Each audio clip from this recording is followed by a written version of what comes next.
What is up, everybody? How are you doing?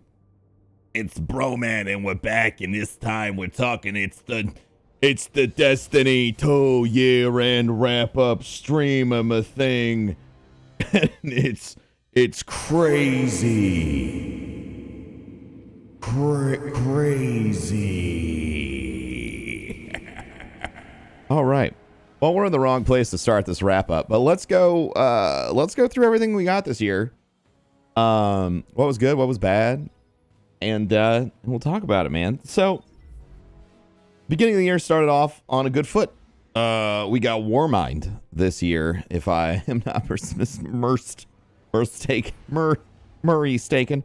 No, we got Warmind at the beginning of this year, and it kind of set everybody onto a path of great success. Or at least it introduced some new things to the Destiny universe at the beginning of the year that really changed the way people played, and introduced some systems that folks were really, I guess, jonesing for a long time. And of course, that activity that I'm talking about is this Escalation Protocol. Escalation Protocol was probably one of the things that I ended up streaming the most this year. Not because I thought it was the most fun thing in the world, but because it was awesome to finally have a 9-man fire team rolling, even though it was kind of a little cheesy to get a 9-man team together. And the pinnacle rewards from, Warmind and from Escalation Protocol in particular were, best in class. And that is, of course, the Akelos shotgun. The sniper rifle and the SMG also had really unique perks, but the Akelos shotgun ended up being the hands-down must-have Yallarhorn-esque weapon, which would have been a problem for the game if it weren't for the fact that everyone could farm it. That is a move that Bungie sort of took, I feel, in a really strong direction, having a weapon that is accessible to everybody, no matter their skill level, as long as they can sort of hop into this open party area, which I think is great. And then of course we had a raid that came out with Warmind, and I'm sure that you've all but forgotten it. I certainly had until just now.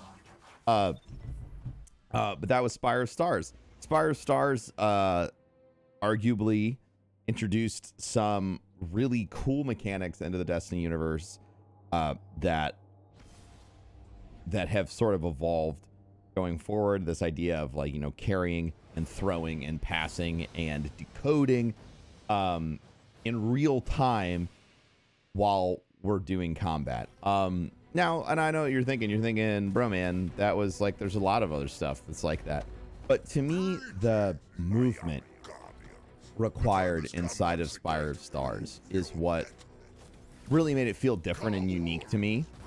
The movement, the required process of going from point A to point B and actively calling things out. Instead of just standing on a plate.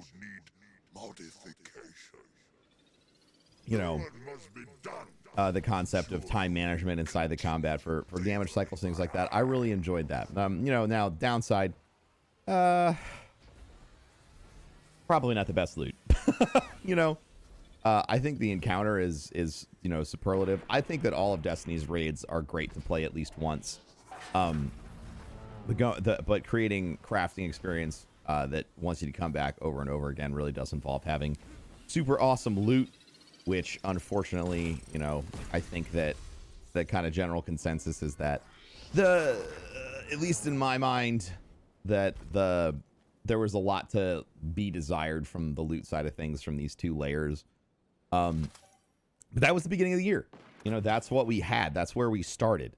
And then we had a lot of hype, and we had a lot of waiting, and we had a lot of patience, and we had a lot of excitement. And then we got Forsaken. Forsaken introduced a lot of new things. Forsaken introduced Gambit. Forsaken introduced Tangled Shore and the Dreaming City, and introduced a brand new raid, Last Wish. It introduced a new style of content for Destiny, which is a dungeon, a 3-man raid type encounter. It was a complete rework of the masterwork and infusion system that took a couple of iterations, and now it's kind of in a good spot. Introduced Spider, a whole bunch of new weapons and armor, and then the Last Wish raid, which is arguably the best raid ever crafted by the folks at Bungie in Destiny. Last Wish has the longest first completion time of any of the raids, and I think it might have the lowest 24-hour completion time. I think it might have the lowest 24-hour completion time, like lowest number of people at 12 votes.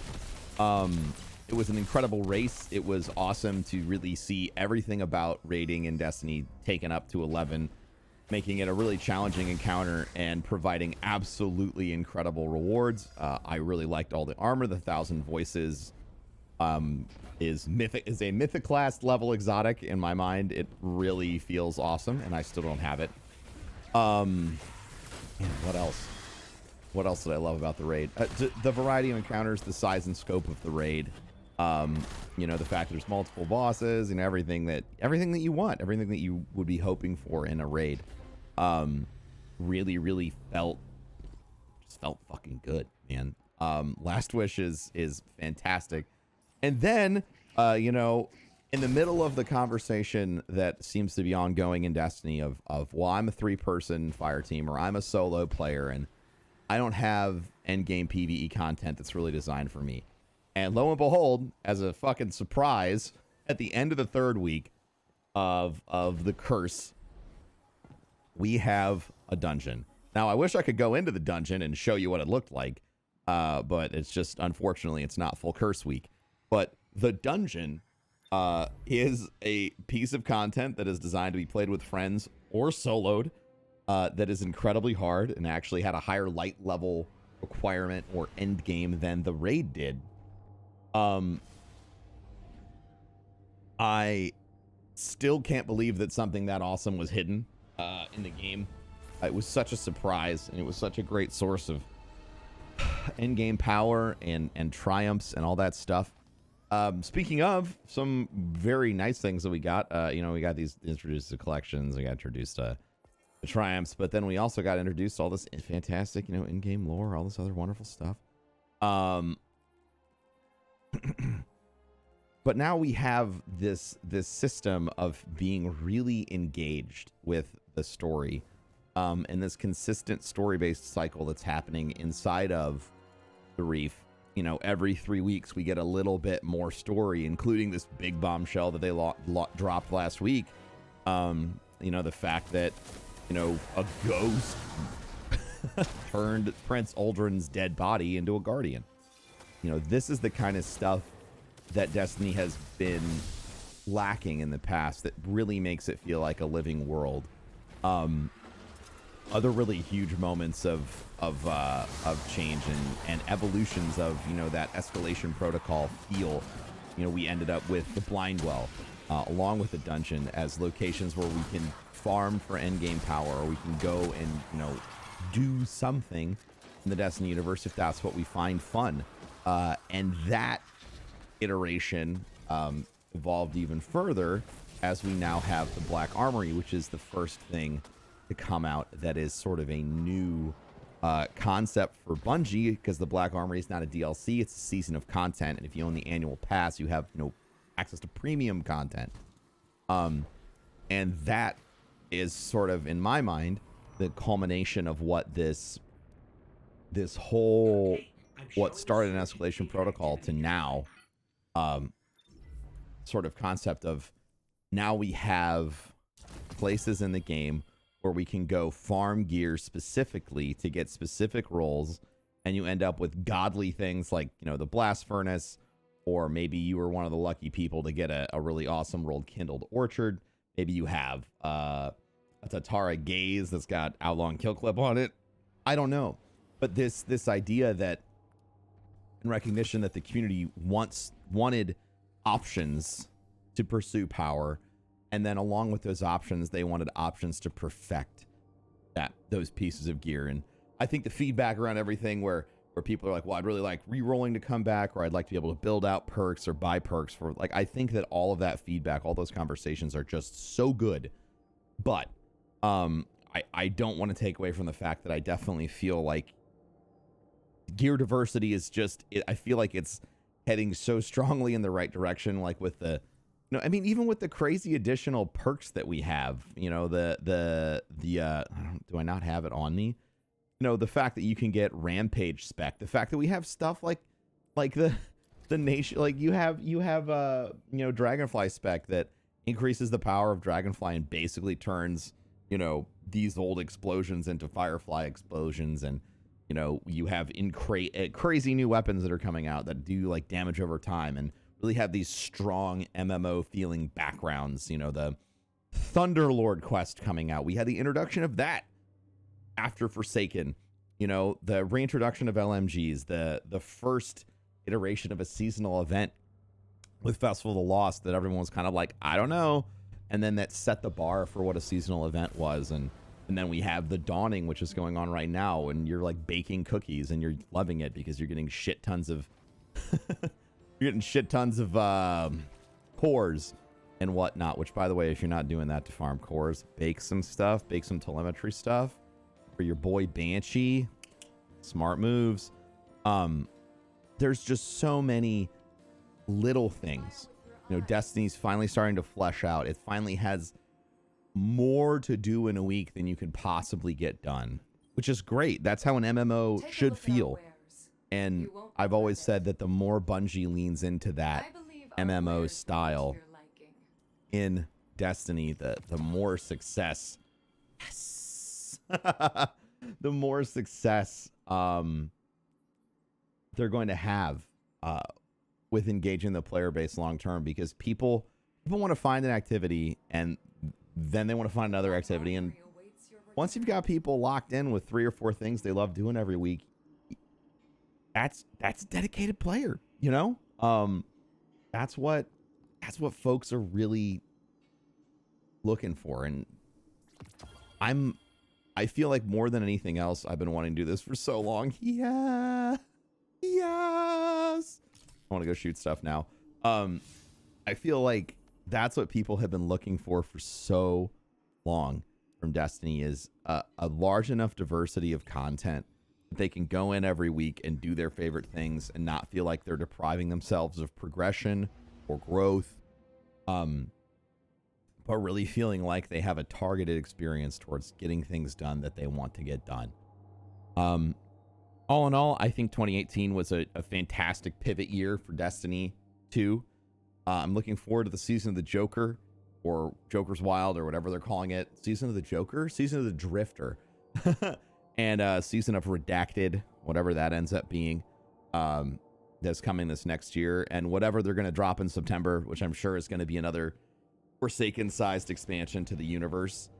2018's been an exciting year for Destiny. It's been an exciting year for the community. We've had some highs, we've had some lows. But I appreciate you being here on YouTube for all of it. Quick note, you know, we managed to put out about 300 YouTube videos this year, according to my editor, which I never fact check him because, you know, he's always right. So I just want to say thank you to everyone who's watched all of them, whether it's been Destiny news content, stuff like this, or if you've been watching through the older playthroughs of other games, if you've been watching the Red Dead Redemption stuff, whatever you've been watching, I appreciate it. I thank you so much, and we're gonna keep working hard and doing our best to bring even better YouTube content next year, even more focused content. I talked about this on the podcast, and I know some of you that watch on YouTube are hankering for this to come back. So if you're looking forward to Ask Broman coming back, we finally got a time for you. Ask Broman will be every Tuesday at 6 p.m. Eastern from now until forever, hopefully. It'll be live on Twitch. We'll be putting them up here afterwards as well. But I'm really looking forward to, you know, getting back on the saddle for that. So if you've been wanting those episodes to come back, there you go. Thank you so much for an incredible 2018. It's been awesome to pass some really big milestones on the channel.